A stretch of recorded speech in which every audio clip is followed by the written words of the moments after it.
Владимир Зеленский в гостях «Сніданку» з 1+1. В который раз рады видеть тебя, Владимир. Спасибо, что Спасибо пришел. большое. Доброе утро. Ранку, всем доброе утро. Владимир, буквально недавно вы побывали с концертом в зоне АТО. С какими чувствами ехали туда и с какими возвращались?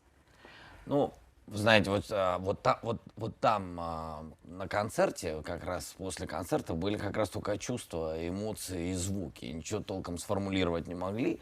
Были ахи, восторженные только были звуки, потому что были эмоции, которые тебя переполняли. Мы никогда не были на таком концерте. Я как-то недавно, вчера говорил как раз кому-то из журналистов, что это такое странное абсолютно ощущение, когда вот есть люди, которые вообще в другом мире находятся, они сейчас. И для них любой приезд кого-то это такая забота. И они превращаются из воинов с пулеметами наперевес, да, с автоматами, они превращаются вдруг в таких, знаете, детей.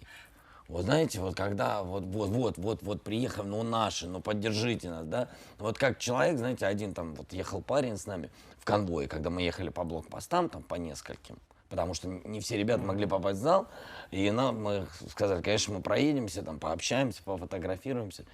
И как он едет, говорит, ой, так спасибо большое.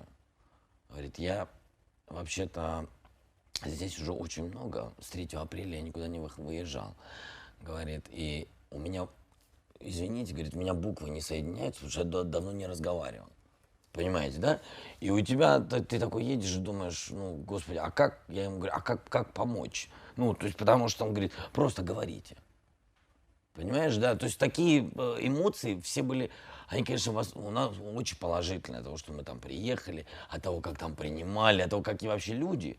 Я вам скажу, что я, в общем, поражен. Я считаю, что у нас появилась армия, потому что такое ощущение, знаете, вот это вот, такой, знаете, страх юношеский, о том, что ты, Вова, не ходи в армию, там, 18 лет, потому что там дедовщина, там, это вообще очень другое кино совсем.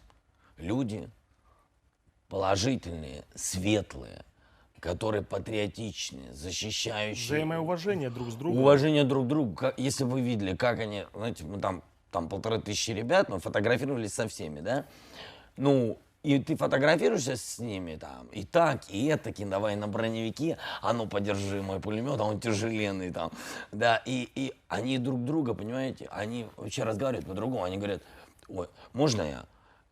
Друг с другом, то есть это совсем вообще другой уровень, ну, знаете, как, для меня вообще открытие.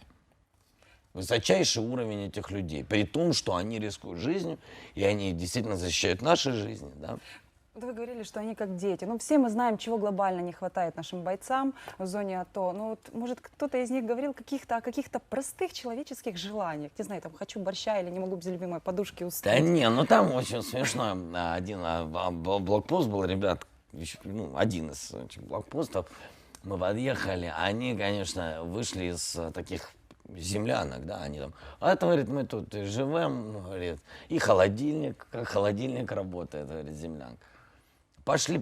Хотели поделиться, показать, где они и как они. Мол, ты почувствуй, как в какой мы шкуре. Мы, конечно, там все это прошли. Он говорит, там всем вот это Тайсон, говорит, вот это Чак Норрис, я Шева. Не, ну не той, что играет в футбол, а я тут с пулеметом, я защищаю. Всем передай, что у нас тут голливудский блокпост. Ну какие у них, то есть у них чувства, знаете, какие? У них, они хотят поговорить, пощупать, там, потрогать, пообщаться, да. А ну возьми сигарету. А я говорю, я вроде как говорю, не курю, там, да, ну возьми, я же должен потом сказать, что курил мою. Я говорю, ну давай, покури, сам покурил, нормально. Понимаете, то есть все на уровне таком, знаете, вот какое-то такое платоническое уважение друг к другу. Вот не хватает просто поддержки, не хватает такой, у них нет ощущения, что здесь все ими там гордятся. Вот это вот самое, то, что мне больше всего не понравилось, что нет вот этого ощущения, что, ребят, вы нас защищаете. Мы когда им говорим откровенно, да вы что, вы поймите, вы не защищаете просто так блокпост. Мы считаем, что вы защищаете наше будущее, нашей страны и так далее. Почему у них возникает такое ощущение? Я говорю, именно из-за того, что нет контакта. И я поэтому, в общем, конечно же, после концерта мы все там в едином порыве, там, давай кому-то там, звоните, смсить, поедьте, просто поговорите, потрогайте людей, пожмите руку, там, этих. Все ребята, это не 18 лет, ну, ко всему там, да, то есть разные, конечно, но в основном там ребята там такие, знаете, 35-40 лет, кто добровольцы, ну, то есть это люди не просто там, знаете, приехали звезды, и они, знаете, как юноши или девочки реагируют там, да, а тут совсем это взрослые мужики, которые видали, то есть им не хватает именно вот эта пустота. Пустота у них есть в общении, им не хватает этого. Володь, мы знаем о том, что ваша команда, вы спели на сцене в зоне АТО перед воинами нашими украинскими песню о родине, ну, фактически от которой наворачиваются слезы на глазах. Мы нашли ее, и видео было снято как раз со стороны зрителей. Давайте посмотрим. Никогда не делил я страну про то. Я люблю свою родину, когда снова у власти сидит оно. Вороватое, глуповатое, все надежды Майдана опять на Майдане стояли все вроде бы, власть в итоге сменили мы якобы. И ООН поддержала нас будто бы, и нам стало жить легче, если бы. Мы же всех победили, враг того, и наверх посадили мы своего. Ну а свой своих, а свои своих, и имеем правительства никаких. Мы все честные граждане вроде бы, и почти не воруем у родины. Но Луганск, Донецк любим до тех пор, пока вдруг не вывесят. Вот, казалось бы, простые вещи говорите о происходящем в стране и с людьми, да? Но очень важно, чтобы это все сложить в какую-то единую смысловую нить, в песню, и как люди реагировали, флаги поднимались, да? Это... Там вообще они все, они, знаете, они как, когда начали нас воспринимать, они себя, знаете, как сидят эти люди, там, кто на чем стоит, сидит, неважно, это, там, естественно, под открытым воздухом, они там сидят с оружием совсем. И сначала они себя, это, конечно, вообще, вот это тоже, то, что в моей голове, это первый такой концерт в жизни, вот все они сидят, все с оружием. Это странное, понимаете, ощущение, да, такое, вроде как мирный концерт, но это вот такое. И вот тут они вели себя, знаете, как действительно зрители, которые пришли на концерт, сложили оружие, хлопают, смеются. Но на песне, вот то, о чем вы говорите, когда они вышли из себя. Они взяли оружие, они свистели, они кричали, там, мужики плакали, и они это не стесняются, они не стесняются этого делать. И во время этой песни еще вышел, под конец песни вышел, боюсь обидеть там звание, полковник, по-моему, один из боевых полковников, который сказал, что мы хотим поаплодировать сейчас 10 ребятам, которые 48 дней были под обстрелом в Донецке, их не могли вытащить, они не могли вообще выйти, и эти 10 парней, они вернулись.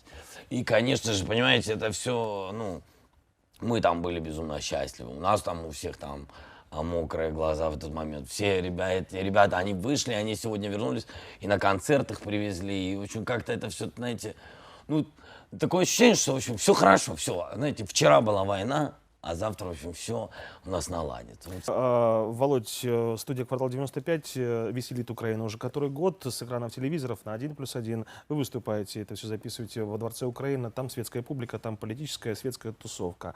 И тут вы выступаете перед воинами. Тяжело было шутить? Вообще нет. Я вам могу сказать, что это гораздо теплее аудитория, чем в Палате Украины. Это вообще я не с претензией даже к публике, которая ходит в Киеве. Потому что мы-то выступаем не только в Киеве, да, и в других городах. Я просто вам говорю, что очень теплая публика. То есть это тоже был момент, который я боялся, что, смотри, в начале как-то мне очень сложно начать концерт, потому что они же совсем сейчас, они воюют. А вот на самом деле все наоборот. Им это надо. Они хохотали с каждого полузвука, с полушутки, с того, с чего, в принципе, люди, некоторые избалованные как бы концертами, да, обычно наши люди, они могут улыбнуться или там где-то ради уважения похлопать, да. Только должно быть что-то очень смешное, чтобы публика там бесновалась, аплодисменты. Здесь совсем другое. Здесь они каждую твою букву, каждый жест, несмотря на то, что там пацаны сидели на броневиках далеко там, да, они сидели на броневиках, там, ну, там есть защита такая, не нас защищали, а вообще это их блокпост. Они сидят на броневиках и оттуда смотрят концерт. Просто мы все это слышим, всю реакцию, как они хлопают, как они хохочут. Ну, в общем, было круто. И особенно там были женщины же, которые, в общем, ну, служат, которые воюют там медсестрами, ну и кем-то, я не знаю, всех профессий. И, конечно, это все такое вызывало такое, знаете, ощущение, знаете, как мы вспоминаем какие-то моменты в жизни, в детстве, самые яркие, там, первое слово ребенок сказал или что-то, и вот первый раз пошел в школу и что-то, или заканчивал школу, и слезы, прощаешься со школой. Такие вот яркие моменты, вот это такой момент в моей жизни. Боже, кто бы еще мог подумать, что да, «Квартал 95» будет выступать фактически в зоне войны и где? На родной земле, на Украине. К сожалению, во время войны, к сожалению, да. Я знаю, что там огромную сумму вы собрали и помогли таким образом бойцам. И знаю, что это, что вы еще другими путями тоже помогаете нашим бойцам. Вы знаете, я сначала, там у нас был такой момент не очень приятный, связанный с этой помощью. Почему? Потому что сейчас такое время, что, ну, я там, надеюсь и молю Бога, что у нас таких проходимцев очень-очень мало, которые за счет вот этой ситуации зарабатывают деньги. Поэтому мы всячески, когда звонят, там, передайте деньги там, на еду, на какую-то, мы ничего не давали на еду, потому что я сразу сказал, что мы все, что вот сейчас мы зарабатываем, давайте отдадим на средства защиты, то, что мы можем с вами, ну, как бы то, что может им помочь. И я тоже в этом очень сильно убедился, когда мы приехали к ребятам, когда они нам дали сало, какое-то они нам дают сало, а мы говорим, вы что, с ума сошли, мы должны вам привозить. Вот, они говорят, не-не-не, вот то, что вот мы привозим, вот то, что мы на что передавали, это надо. А еда, вот это все здесь не надо, потому что вот, ну, сало это, мы не хотели, конечно, говорим, вы сумасшедшие, вы что? Мы говорим, да нет, тут местные жители, им всем уважение большое, всем местным жителям, они, конечно, им помогают. С точки зрения еды, там, это, в общем, у ребят это было. Поэтому я очень рад, что мы не промазали с деньгами, которые мы там отдаем на именно средства защиты. Я очень рад, что именно они, ну, в общем, дошли, я там уверен даже, да, потому что уверен, что они дошли по адресу. Вот. Ну, и всем, я это уже предлагал, всем нашим звездам, знаете, немножко, ну, вот есть такие весы, да, в этом всем. Мы долго не говорили, что мы там даем деньги куда-то, да, не говорили это для медиа, потому что принципиально, потому что это, во-первых, некрасиво, а во-вторых, не дай бог, знаете, в такое сложное время кто-то скажет, вот они пиарятся за счет этого. А сегодня я могу вам сказать честно, я считаю, что наоборот, это очень хорошая проверка, чтобы потом кто-то из наших известных людей, которые могут себе позволить, Поступил так же. Да, поступил так же. Почему? Потому что потом не сказал, что мы тоже давали, мы не хотели из этого делать. Не надо. Делайте, что хотите, только передайте деньги. Я считаю, что на сегодня, ну, когда у нас такая открытая военная ситуация, я считаю, что на сегодня это гораздо важнее по факту, не твой имидж, а по факту, что ты что-то, в общем, передал.